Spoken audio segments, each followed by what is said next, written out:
Now we're going to prepare our dough. Let's start with our proofed yeast. We'll put that right into the mixing bowl. Scrape it all in there. Then we'll add our 1 2/3 cup of milk. We'll add our 2 tablespoons of honey. Scrape that all in there.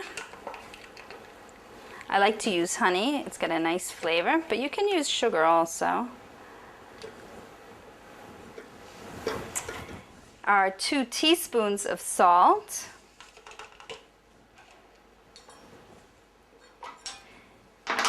Our 2 tablespoons of oil. I like to measure the oil right over the bowl, so if any drips out of the spoon, it goes right into the bowl.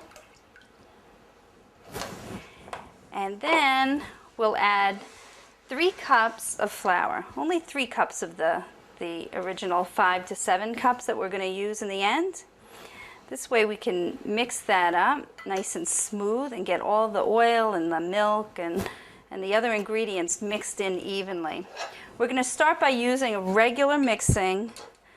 With this, it's a mixing paddle. Other machines will have other things, but just the regular mixing thing. And later we'll use the dough hook.